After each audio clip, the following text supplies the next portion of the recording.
राज्यातील 29 महानगरपालिकांच्या निवडणुकांचा प्रचार आता निर्णायक टप्प्यात आला आहे। 15 जानेवारीला मतदान होणार आहे। ही निवडणूक जितकी राजकीय पक्षांसाठी महत्त्वाची आहे तितकीच ती मतदारांसाठीही वेगळी ठरणार आहे। कारण यंदा महानगरपालिका निवडणुकीत मतदान प्रक्रियेत मोठा बदल करण्यात आला आहे आणि त्यानुसार मतदारांना एकदा नव्हे तर 4 वेळा आपलं मत नोंदवावं लागणार आहे। पण ते कसं करायचं, त्याचे नियम काय आहेत, मुंबईसाठी पण हाच नियम लागू होणार आहे का, याबद्दलची सविस्तर माहिती आजच्या व्हिडिओच्या माध्यमातून जाणून घेऊयात।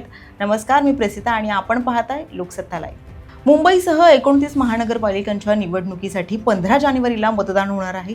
यंदा महानगरपालिकेची निवडणूक ही बहुसदस्यीय पद्धतीने घेतली जाणार आहे। आता बहुसदस्यीय निवडणूक म्हणजे काय, तर प्रभाग रचनेनुसार एका प्रभागात 4 उमेदवारांचं पॅनल असणार आहे। अशा वेळी 4ही उमेदवारांसाठी स्वतंत्र मतदान करावं लागणार आहे। म्हणजेच एका वॉर्डमधून एक नव्हे तर एका प्रभागात 4 नगरसेवक निवडले जाणार आहेत। आणखी एक महत्त्वाचं म्हणजे मुंबईत ही प्रक्रिया राबवली जाणार नाही, कारण मुंबई महानगरपालिकेत एका प्रभागातून एकच सदस्य निवडून द्यायचा आहे। त्यामुळे प्रत्येक मतदाराला केवळ एकच मत द्यावं लागेल। इतर उर्वरित सर्व 28 महानगरपालिकांमध्ये मात्र बहुसदस्यीय प्रभाग पद्धतीमुळे प्रत्येक प्रभागात साधारणतः 4 जागा असतील, तर काही महानगरपालिकांच्या प्रभागांमध्ये 3 अथवा 5 जागा असतील। त्यानुसार मुंबई वगळता अन्य सर्व महानगरपालिका निवडणुकांमध्ये प्रत्येक मतदारानं किमान 3 ते 5 मतं देणं अपेक्षित असेल। आता मुंबई मनपा सोडून इतर 28 महानगरपालिकांमध्ये एकापेक्षा अधिक मत देण्याची प्रक्रिया राबवली जाणार आहे। त्यासाठी मतदान यंत्रामध्ये म्हणजेच ईव्हीएम मध्ये 4 वेगवेगळ्या रंगाचा वापर केला जाणार आहे। मतदानासाठी वापरण्यात येणाऱ्या ईव्हीएम मशीनवर प्रत्येक मतासाठी स्वतंत्र बटन असेल।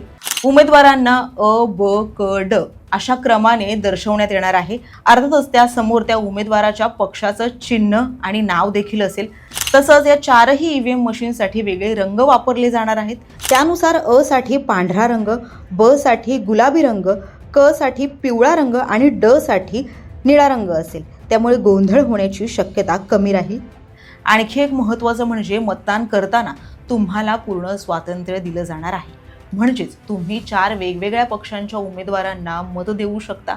तसंच एखाद्या पक्षाचे 4 उमेदवार तुम्हाला योग्य वाटत असतील तर 4ही मतं तुम्ही एकाच पक्षाला देण्याची मुभाही तुम्हाला आहे। जर तुम्हाला 4 पैकी कोणत्याही उमेदवाराला मत द्यायचं नसेल तर नोटाचा पर्याय देखील उपलब्ध असेल। प्रत्येक मत नोंदवल्यानंतर मशीनमध्ये लाल लाईट दिसेल, म्हणजेच तुम्हाला पुढील मत नोंदवता येईल। तसंच शेवटचं मत नोंदवल्यानंतर बझर वाजेल। ह्याचाच अर्थ 4ही जागांसाठी मतदानाची प्रक्रिया तुम्ही पार पाडली आहे। आणि हो, या 4ही मशीनवरती मतदान करणं अनिवार्य आहे। तसं न केल्यास तुमची इतर मतही बाद होऊ शकतात। म्हणूनच मतदानाच्या दिवशी गोंधळून न जाता शांतपणे आणि पूर्ण माहिती घेऊन मतदान करा। तरीही मतदानाला गेल्यावर तुम्हाला काही शंका असेल तर तिथे उपस्थित असलेल्या अधिकाऱ्यांकडून तुम्ही या संदर्भातील माहिती घेऊ शकता। त्यामुळे मुंबईसह 29 महानगरपालिकांसाठी 15 जानेवारीला मतदान होणार आहे आणि 16 जानेवारीला याचा निकाल लागणार आहे। त्यामुळे मतदानासंदर्भातील ही सगळी प्रक्रिया तुम्ही लक्षात घेणं तितकंच महत्त्वाचं आहे।